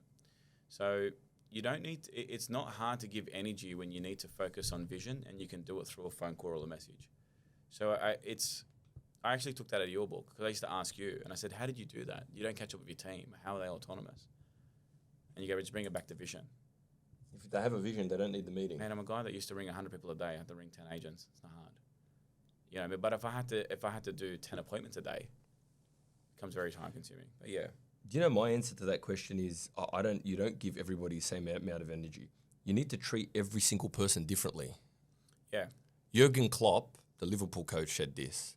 He said, I can't treat the Argentinian player the same as the Ecuadorian player. Yeah. Some need a hug, some need whatever. So this whole thing about be equal and treat everybody the same, you can't. I speak to Imam completely different to how I speak to you. Yeah, I agree. I have standards completely different for, the values have to be the same. The standards of how we train and what we do has to be the same. But fundamentally, I use that word a lot, but it's true. It's at the core. When I speak to each person, it's different. Well, I look at their vision. Yeah, it's a different vision. So they've got different vision. So I always say to the guys, not in a way be careful. I say, but put your hand up for what you want, what your vision to be. I said, but when you put your hand up to that, just understand that I'm going to hold you to that. Yeah, and I say, at any time, if you're going to change that, you're not changing your vision. You're changing on what I'm holding you to. I'm changing. So if it means that you didn't want to be held to that vision, that means the vision was never there. Yeah, I love that. So if they're pushing back on that, it means you don't really have that vision. I had that with you. Yeah. I said, man, people, we're growing. I'm finding it hard here. And you said to me, Ibrahim, you said, this is going into business and growing agents. Let me know now if you don't want to do that, because then I won't hold you to that. And everything will change. I had to take a night. I had to think about it. I was like, okay. Came back to you the next day and I'm like, nah, it's done. This is what we're doing. Yes. 1,000 officers, 1,000 sales, 5 officers, this many people. This is what we're doing. That's a good way to see if you really believe in what you believe. Like Joyce and I, sometimes we go home and we're like, at the end of the day, we're like, oh, mate, you know what? I don't think we can do this anymore with this app. We're done, right? And then I always say to Joyce when we wake up, first thing, so we say we're done, yeah? Yeah. We're going to take the day off tomorrow. Yeah. First thing in the morning, go to sleep, wake up, roll out of bed, Joyce 5 a.m., bang, send the message. I'm replying back at 7:30 a.m. We're talking. Yeah. We completely forgot that the day before, we said we're not going to do this anymore. Yeah. So I would say that's a good test. If you want to know if your vision's real, when you wake up the next morning, are you still excited to do it? Yeah. If you're not. If someone pushes back, like I always, I see it with, I've spoken to agents even outside of their business, and they go, this is what I want to do, right? And they're different areas, and they just want a helping hand or whatever the case may be, right? And then I go, okay, cool. Let me put you to. They don't know what I'm going to do, yeah. And then I'll hold them not to what I said, not to what I think is right. I just hold them to what they told me, and then I'm surprised at the reaction that they give me. And they go, well, why? Why am I doing that? And I'm like, no, stop. This is what you told me you want to do, and if you don't want to do that, you don't believe in that vision. So scrap it, because you're gonna. I call it a doom loop. You're gonna go into a loop of not achieving what you think that you want. Yep. Yes. And then even if you get it, you're not going to be. I want to play first grade footy. Yeah. But I do not want to do what it takes to be a first grade footy player. It's not my vision. Yeah. That's true. And having guidance there is important. I think that's really important for everybody out there. But Ibi, your team still doesn't do everything. Not as mine, that the system. Josh, ask it as it is. It's fine. Do you think that do you think they don't understand some of the things? Like, what is it? Like they've changed a lot. It's a lot of change. Don't get me wrong. It's changing every 5 seconds. It's change. Yeah, is it change? It's speed of change. That's it. Yeah, you said that to me actually. I said speed of change. Yeah. I go, when you change. We like to think I like to think I'm youthful, but we like to think that young people can change the fastest. What I realized, it's actually not youth or age, it's your own ability and character, right? So I've changed the way I operate, from listing presentations to process, how I talk to my team, leadership, whatever the case may be. What I found is there are people that can change with technology, and I actually like the speed of change, because if you keep it at a certain pace for a certain time, it's actually harder to change it later on. Yeah. Does that we're make sense? changing it like as it goes.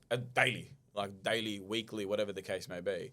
But the fundamental thing is, and I like to say that word as well, right, is everything improving. So what? Yeah. So okay. So what was the question? Sorry, we'll go back to it. So are they following everything that's changing? No. Well, I'm basically saying that they're not. They're not. And I think you're moving faster than what they are, because you're giving them content. You're giving them processes that you actually haven't given them yet. right? So you're saying everything in a system is what your IP is, what you do, how you do things, yeah? But you're giving them version 1.0. Yeah. And Exactly. they've got an incredible success rate at version 1.0.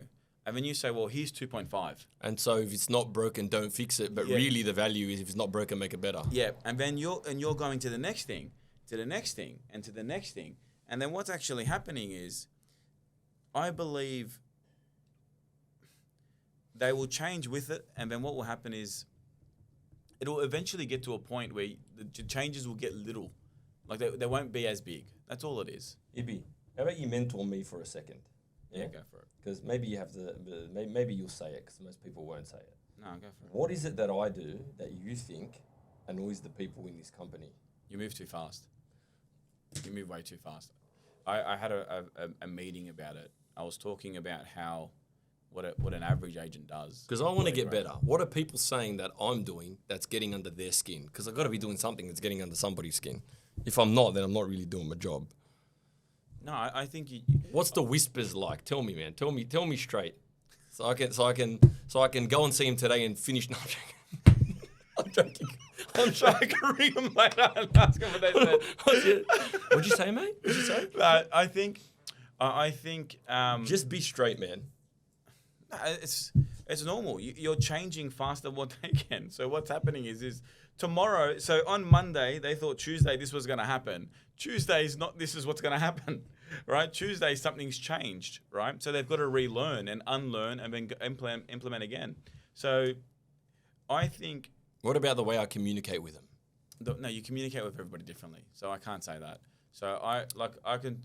No, that's... Yeah, but what's something negative? What's something that I can learn from you that you're seeing that I'm doing that it's a blind spot that I maybe can't see? From how you communicate with people.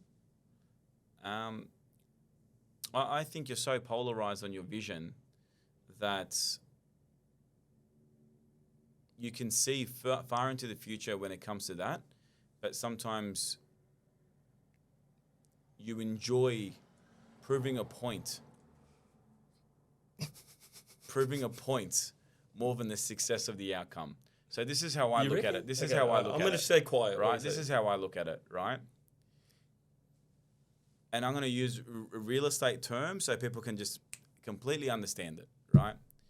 You have a fee objection, right? I don't want your 10%. I want you to charge me 5%. You will leave knowing that they're going to accept the 10%, but then you'll turn around and go, look, I'm going to do it for 5% anyway. Yeah, just to protect the character, to show that at the core, the character is the most important thing. And when, so essentially... Yeah, but I don't want to hear that fluff. I want to hear the whispers of, hey, from a leadership position. So what I'm doing now is I'm putting it out there where I'm saying to another leader in the company, what is it that we can improve in the way that I actually communicate with people? Because I'm pretty fast. I'm in and out pretty fast. Like sometimes you bring up people for an interview and you tell me after at the start, I can't believe you said that. Yeah, 100%. I think, look, man, at the end of the day, when you're very quick to bring somebody's faults to the surface, and when it comes to character and values, and you have yourself as a standard of where it comes from. Yeah, but if somebody came in that I admire, someone say Steve Jobs, and told me off for something that I'm doing crap, the first thing I would say is, thank you so much. Yeah. Like, what a shortcut. I just said it to you. I said it to you actually beforehand. I said, you get really upset at people for doing things that you wouldn't fundamentally do. Yeah, well, I've got to fix that. That's probably all it lack is. of empathy. So somebody does this and you go, I wouldn't do that. That's a problem. And the degree of what they've done or whatever the case may be, it can be harsh. All right, here's a question. Here's what it is. A couple more and we're done. What do you think people really think of the storytelling videos out there? Whoever asked that, I know what they think of it. I think they love it. That's bias. I like them. Well, you ask for them the most. Yeah. You ask them for the most. Yeah, I love it. I love it because this is something that I've learned. The storytelling video isn't for, and I'm actually saying this to owners that are on the market. Like, let's just say, I'm talking to the builder who's building, his It's like, what's product. this? and he's got a ballerina dancing through the home or whatever the case may be, right? And he goes, "What is this, bro?" And I go, "Well, I'm glad that you asked because this is going to resonate with the buyer." Who buys it, not the buyers. Yes, the There's buyer. a very big difference. Yeah. And I had a buyer that missed out on a home. Unfortunately, there was an objection that we actually missed that I was learning at the time when we first opened. This is when it really resonated with me. She was upset and referenced the video of why she wanted to purchase the home. She goes, "That was supposed to be me." So that was a home in Gregory Hills at the time. So I was like, that took me away. I was like, holy crap. Like, does that make sense? To see raw emotion and her reference, because the home was about a vision of the future of buying your dream home. And she goes, that was supposed to be my dream home, and she missed out on the home. Wow. Yeah, that sort of stuffed me up a little bit. Wow. Yeah. That's massive. Yeah. So and then it came to things that we didn't do beforehand that we should have done, and normal. Well, that's actually massive. That's massive. All right. Last question from Bradley. Bradley. Oh. Okay, here's a question from Bradley. Are you on holidays working 1 day a week? Why is your vision so small? Why do you only have 3 offices? Why are you not doing 4,000 maximum prices a month? I told you the vision of how to have 200 offices and 20 agents in each office. How's that going? Do you know when they only do 1 maximum price a month, that's 4,000 maximum prices a month? Anyway, why is your vision so small? Why is my vision so small? I just haven't changed my vision. I don't want to go to. You know what's funny? I don't want to go to the next vision to complete what I wanted to do in the first place. You've tested me with that 1,000 times. You're like, why not this? Why not that? Why not this? And even in a way, I'll revert back to what we originally said, and I'll say 5 offices, 1,000 sales. Now, in my mind, I know that I'm going to go to 10 offices, 2,000 sales. Yeah, but I need to be locked in on what I need to do now because I want to do that within the next 2 years. So if I start thinking here, maybe, and look, I like when he reminds me of that because then you start to think you're shooting into the stars and you sort of just fall on the clouds. Does that make sense? So like if your vision is past that, I'll end up at 5 offices and 1,000 sales, or I'll end up with my. But you got to be careful with thinking like that, yeah. I'll tell you why. You could be building an aeroplane that only flies 3 kilometers when really you need one that flies 5,000 kilometers. That's what I find. Yeah. So what do I need to do as a leader to be able to get to 4,000 200 offices? Hasn't hit there yet. Yeah, but what you need to do is sort the foundation before you start building. Like, for example, it's good that he said this. Good we're having this conversation. For example, in our head, whether he does or he doesn't, we'll see. Right? For anyone out there who's going to mock this, belief is in every homeowner around the world. I started speaking to people from Dubai. I started speaking to how processes are run. I've started speaking about legislation. You started with the biggest vision that you could possibly have. And then, but hold on, when you're building the app, I've had to start to think as I'm building this app, hold on, this is going to work for 5,000 people. But the guy in New York, how's he going to access this? How is he? So I've had to change things now from, for example, instead of using the server AWS, good example, okay? Yep. So you use a portion of AWS that allows unlimited subscriptions. Or you could have built it faster using a different server that allows a smaller number of subscriptions. Now, if the vision's only 2,000, we build that for 2,000. And so why build it for 2,000 when you can accommodate 50,000? And so your thinking changes in the present slightly. Well, yeah. You get and then ultimately you'll get to the 5,000, the 1,000 faster. Anyway, but you'll be prepared for the next step already. Yeah, because you'll get there faster. Because like right now, we spoke about this. What is a model for the? You and I had this conversation. We said there's a model for the agent. The model for the agent working in the business we need to fix, and the model for the consumer we need to fix. Now, you could get to 1,000 sales with the current model. But if we fix that, you could get to 20,000 sales, but you'll also get to 1,000 faster. Yep. So it's like, that's what I think Bradley's saying here. It's, yes, 1,000 is your first milestone in that vision, but you're coming across sometimes like that's the end. Yeah, that's a fair point. Yeah. I think I started with the vision of that being the end. Yeah. But you're building, and you're going to get that. You're going to get that. Yeah. But you're building, whatever you're building right now, your decision making, from the model to the agents, to how we do this, to the belief system, to how we scale it, to what happens, is built around that. Which means that's why there's a bit of a clash between you and I sometimes, actually. When you and I are having conversations about things, I'm saying this is not going to impact the planet. You're saying, yeah, but it's going to impact my 1,000. Yes. Sales. Yeah, and then you get off the phone quickly. Yeah. Yeah. I'm like, this guy can't help me. This guy can't That's why I help me. said you're too far in the future. This I'm guy like, can't far help out. me. It's like, do a training system. Omar, do me a favor. Put a training system for my team to see in the library. I'm like, yeah, but what? I'm going to have a training system for 50,000 people in the app? Airbnb doesn't have a training system. Yep. Just works by itself. So now I'm thinking, how do I make that listing presentation on automation? And you're thinking, make me a video that explains the listing presentation, solves my problem today. Yep. And so I got to get off the phone because that's not helping me. Yep. So what are you doing right now that you could be doing that changes? That should be, I think, your first milestone, not your vision.